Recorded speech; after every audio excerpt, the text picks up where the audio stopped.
இலங்கையினுடைய முதலாவது பணக்காரர் இஷாரா நாணயக்கார அவர்களுடைய சொத்து மதிப்பு $1.6 பில்லியன். அதாவது இலங்கை ரூபாவில் 49,000 கோடிகள். இந்த சூழ்நிலையிலும் பல லட்சக்கணக்கான மக்கள் இலங்கையில் இருந்து பணம் உழைப்பதை மட்டும் நோக்காக கொண்டு வெளிநாடுகளுக்கு சென்று கொண்டிருக்கின்றார்கள்.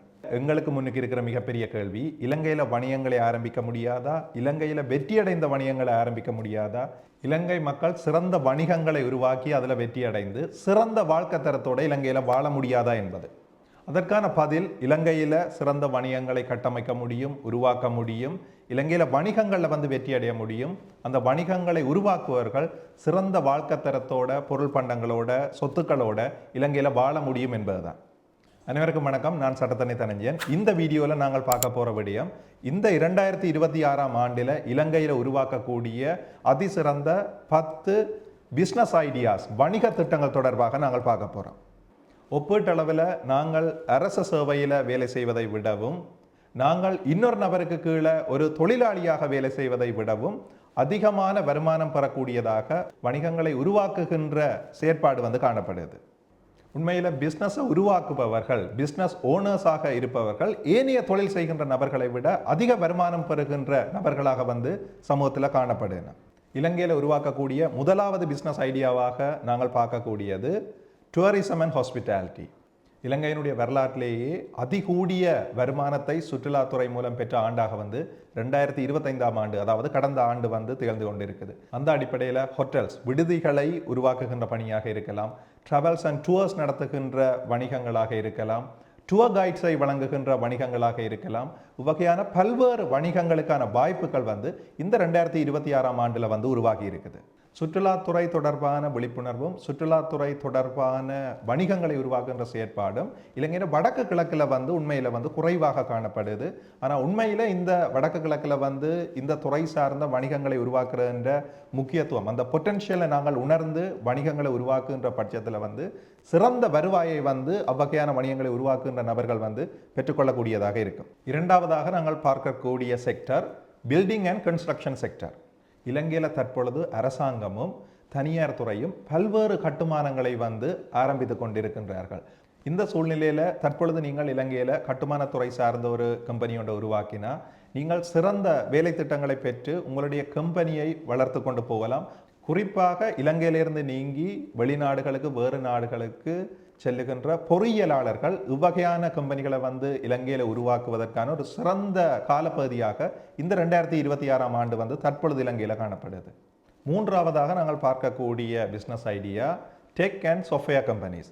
இலங்கையில மென்பொருட்களை உருவாக்கக்கூடிய கம்பெனிகளுக்கும், இலங்கையில மென்பொருட்களை உருவாக்கி வெளிநாடுகளுக்கு வழங்கக்கூடிய கம்பெனிகளுக்கும், வெளிநாட்டில் உள்ள மென்பொருட் கம்பெனிகளுக்கு இலங்கையிலிருந்து வேலை செய்யக்கூடிய கம்பெனிகள், சிறு நிறுவனங்களுக்கும் மிகப்பெரிய கேள்வி ஒன்று காணப்படுது. உண்மையில் இவ்வாறான கம்பெனிகளை துறை சார்ந்த அனுபவம் உள்ள, துறை சார்ந்த திறமையுள்ள நபர்கள் உருவாக்குற பட்சத்தில் மிகச்சிறந்த அடைவுகளை, மிகச்சிறந்த வருவாயை, மிகச்சிறந்த வெற்றியை எதிர்காலத்தில் பெற்றுக்கொள்றதுக்கான சந்தர்ப்பங்கள் நிறையவே காணப்படுது. நான்காவதாக நாங்கள் பார்க்கக்கூடியது modern shops and mini super markets.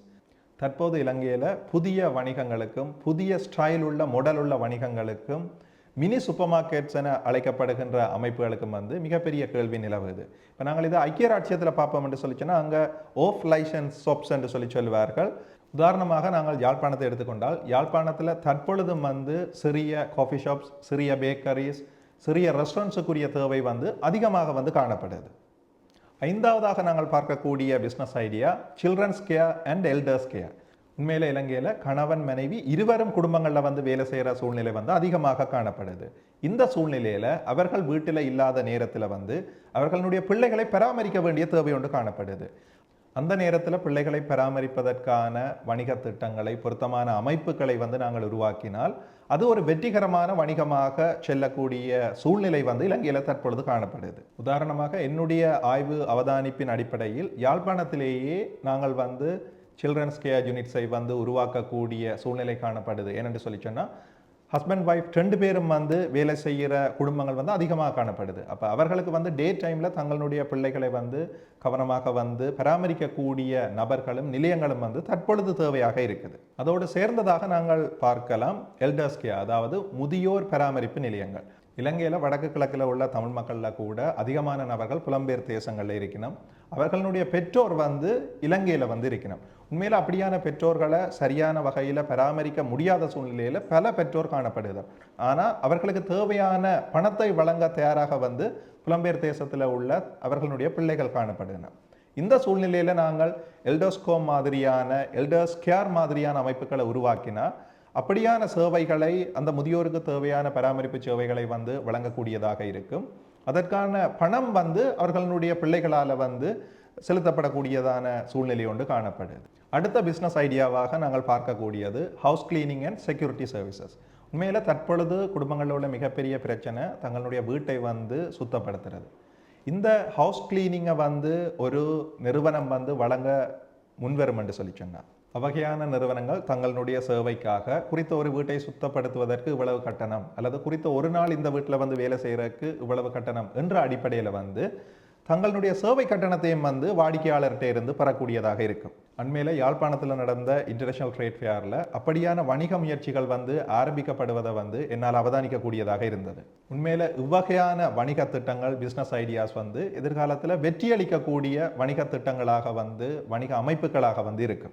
அதோடு சேர்ந்து நாங்கள் பார்க்கக்கூடியது செக்யூரிட்டி சர்வீஸ், பாதுகாப்பு சேவையை வழங்குகின்ற நிறுவனங்கள் மற்றும் அமைப்புகள். உண்மையில் பலருக்கு குறிப்பாக வடக்கு கிழக்கில் உள்ள நபர்களுக்கும் மக்களுக்கும் ஒரு பெரிய பிரச்சனையாக இருக்கிறது தங்களோட வீடுகள் தொடர்பான பாதுகாப்பு. அவர்கள் சில வேளையில் ஒரு கிழமையோ ஒரு மாதமோ வெளியொரு இடத்துக்கு சென்று வர வேண்டிய தேவை இருக்கலாம். அந்த காலப்பகுதியில் தங்களுடைய வீடுகளை பொறுப்பாக ஒரு செக்யூரிட்டி கம்பெனிகிட்ட ஒப்படைச்சிட்டு போகிறதுக்கான ஒரு தேவைப்பாடு அவர்களுக்கு காணப்படுது. இந்த சூழ்நிலையில் செக்யூரிட்டி தொடர்பான பாதுகாப்பான நம்பிக்கை உள்ள கம்பெனிகளை நாங்கள் அமைத்து அதுக்கு கீழே செக்யூரிட்டி கார்ட்ஸ் என அழைக்கப்படுகின்ற பாதுகாப்பு சேவை உத்தியோகத்தர்களை நாங்கள் அந்த சேவையை வழங்கினால் அதன் மூலமும் சிறந்த வருமானத்தை நாங்கள் பெற்றுக்கொள்ளக்கூடியதாக இருக்கும். அடுத்த வணிக திட்டம் agriculture and seafood exports. அதாவது விவசாயம் மற்றும் கடல் உணவு சம்பந்தப்பட்ட பொருட்களை உணவுப் பொருட்களை நாங்கள் ஏற்றுமதி செய்வதற்கான வாய்ப்புகள் காணப்படுது. உண்மையில் நாங்கள் சிறந்த வகையில் கட்டமைத்து இந்த சர்வதேச வர்த்தகத்தை ஏற்றுமதி வர்த்தகத்தை செய்வோம் என்று சொல்லி சொன்னால் மிகப்பெரிய வருமானத்தை பெற்றுக்கொள்ளக்கூடியதாக இருக்கும். இலங்கையில் யாழ்ப்பாணத்திலேயோ முல்லைத்தீவிலேயோ அல்லது மட்டக்களப்பிலேயோ உற்பத்தி செய்யப்படுற பொருட்களுக்கு நாங்கள் ஐரோப்பிய நாடுகளில் லண்டனாக இருக்கலாம், பாரிஸாக இருக்கலாம், கனடாவாக இருக்கலாம், அந்த நாடுகளில் கிடைக்கக்கூடிய வகையில் அந்த பொருட்களை ஏற்றுமதி செய்வோம் என்று சொல்லி சொன்னால் மிகப்பெரிய வருமானத்தை நாங்கள் பெற்றுக்கொள்ளக்கூடியதாக இருக்கும். அடுத்த ஒரு சிறந்த வணிக திட்டமாக தற்பொழுது 2026ஆம் ஆண்டில் பார்க்கக்கூடியதாக இருப்பது ஆன்லைன் சேல்ஸ் பிஸ்னஸஸ். இந்த வணிகங்களை நீங்கள் பிஸ்னஸ் டு கஸ்டமர் வணிகங்களாக கூட செய்யக்கூடியதாக இருக்கும். அதாவது பொருட்களை உற்பத்தி செய்கின்ற நிறுவனங்களிடமிருந்து அந்த பொருட்களை பெற்று ஆன்லைன் ஊடாக ஆர்டர்ஸை பெற்று நீங்கள் பொருட்களை வாடிக்கையாளர்களுக்கு விநியோகிக்கக்கூடியதாக இருக்கும். இந்த வகையான வணிகங்களில் நீங்கள் ஆடைகளில் இருந்து இலத்திரனியல் உபகரணங்கள் வரை பொருட்களை விநியோகிக்கக்கூடியதாக சந்தைப்படுத்தக்கூடியதாக இருக்கும். உலகளாவிய ரீதியில் அமேசான், அலிபாபா போன்ற நிறுவனங்களும் இலங்கையில் டெராஸ் போன்ற நிறுவனங்களும் இந்த சேவையை வழங்கி வருகின்றன. இதை மாதிரியான ஒரு சிறந்த சேவையை வழங்கக்கூடிய நிறுவனங்களை நீங்கள் உள்ளூரில் உருவாக்கக்கூடிய சூழ்நிலை ஒன்று காணப்படுது. அடுத்த பிஸ்னஸ் ஐடியாவாக நாங்கள் பார்க்கக்கூடியது தற்பொழுது வெஹிக்கிள்ஸ், எலக்ட்ரிக் வெஹிக்கிள்ஸ் பெரிய அளவில் இலங்கையில் இறக்குமதி செய்யப்படுது. இந்த வெஹிக்கிள்ஸுக்கான மெயின்டெனன்ஸை, இந்த வெஹிக்கிள்ஸுக்கான ரிப்பேர்ஸை செய்யக்கூடிய நபர்களும் நிறுவனங்களும் இலங்கையில் குறைவாக காணப்படுது. மெயின்டெனன்ஸ் செய்யக்கூடிய நிறுவனங்களை நீங்கள் ஆரம்பிக்கும் பட்சத்தில் மிகப்பெரிய வருவாயை இலங்கையில் தற்பொழுது நீங்கள் பெற்றுக்கொள்ளக்கூடியதாக இருக்கும். ஏனென்று சொல்லி சொன்னால் கடந்த 2025ஆம் ஆண்டிலையும் இந்த 2026ஆம் ஆண்டிலையும் மிகப்பெரிய அளவான எலக்ட்ரிக் வெஹிக்கிள்ஸ் இலங்கையில் இம்போர்ட் பண்ணப்படுது. அதிக மக்கள் தற்பொழுது எலக்ட்ரிக் வெஹிக்கிள்ஸை விரும்பி பாவிக்க தொடங்கி இருக்கின்றார்கள். இந்த அடிப்படையில் அந்த வெஹிக்கிள்ஸ் தொடர்பான சேவையை வழங்குகின்ற நிறுவனங்களுக்கு மிகப்பெரிய கேள்வி தற்பொழுது இலங்கை பூராகவும் காணப்படுது. இறுதியாக நாங்கள் பார்க்கக்கூடிய business idea education and tuition service. உண்மையில் கல்வியை வழங்குகின்ற கற்பிக்கின்ற துறைக்கு செயற்பாட்டுக்கு மிகப்பெரிய கேள்வி தொடர்ந்து காணப்படுது. இதை பல்வேறு வழிகளில் நாங்கள் வழங்கக்கூடியதாக இருக்கும். நாங்கள் ஒரு டியூஷன் சென்டர்ஸை அமைத்து இந்த சேவையை வழங்கக்கூடியதாக இருக்கும். நாங்கள் ஒரு பாடத்தில் தேர்ச்சியுள்ள ஒரு நபராக இருந்தால் நாங்கள் அந்த பாடத்துக்கான பிரத்யேக வகுப்புகளை தனியொரு இடத்துல அமைத்து வழங்கக்கூடியதாக இருக்கும். அல்லது தற்பொழுது சூம் தொழில்நுட்பத்தின் ஊடாக கூட ஆன்லைனில் நாங்கள் திறமையான நபராக இருந்தால் எங்களுடைய சேவையை வழங்கக்கூடியதாக இருக்கும்.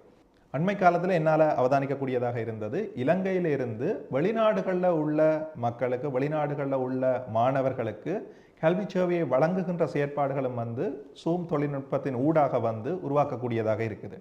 இலங்கையில் வணிகங்களை உருவாக்குவது சம்பந்தமாகவும் அந்த வணிகங்கள் ஊடாக சிறந்த வருமானத்தை பெற்றுக்கொள்வது தொடர்பானதுமான விழிப்புணர்வு உண்மையில் குறைவாக காணப்படுது. இவ்வகையான வணிகங்களை நாங்கள் உருவாக்கியக்குள்ள பல்லாயிரக்கணக்கான மக்களுக்கு, பல்லாயிரக்கணக்கான இளைஞர் யுவதிகளுக்கு இலங்கையில் நாங்கள் வேலை வாய்ப்பு வழங்கக்கூடியதாகவும் இருக்கு. வணிகங்களை ஆரம்பித்த ஆரம்ப காலத்தில் ஒரு சில நெருக்கடிகளை நாங்கள் எதிர்கொள்ள வேண்டியிருந்தாலும் நீண்ட காலத்தில் அந்த அனுபவங்களில் இருந்து மிகச்சிறந்த ஒரு வருவாயை பெற்றுக்கொள்ளக்கூடிய சந்தர்ப்பங்கள் நிறையவே இலங்கையில் காணப்படுது. அந்த வகையில் வாழ்க்கையில் என்ன செய்யலாம் என்று யோசிச்சோன்றிருக்கிற உங்களில் சில பேர் இவ்வகையான வணிகங்களை உருவாக்கி சிறந்த வகையில் அந்த வணிகங்களையும் உங்களுடைய வாழ்க்கையையும் மாற்ற வேண்டும் என இந்த வீடியோவாக நான் கேட்டுக்கொள்கிறேன். இந்த வீடியோவில் நான் குறிப்பிட்ட வணிக திட்டங்கள் தொடர்பான உங்களுடைய கருத்துக்களை இந்த வீடியோவினுடைய கமெண்ட் பகுதியில் நீங்கள் குறிப்பிடலாம். அல்லது இது போன்ற வேற என்ன பிஸ்னஸ் ஐடியாஸ் இலங்கையில் நாங்கள் செய்யக்கூடியதாக இருக்கும் என்ற விடயங்களையும் நீங்கள் இந்த வீடியோ என்ற கமெண்ட் பகுதியில் குறிப்பிடலாம். தமிழால் அறிவார்ந்த சமூகம் ஒன்றை உருவாக்குவோம். நான் சட்டத்தரணி தனஞ்சயன். நன்றி, வணக்கம்.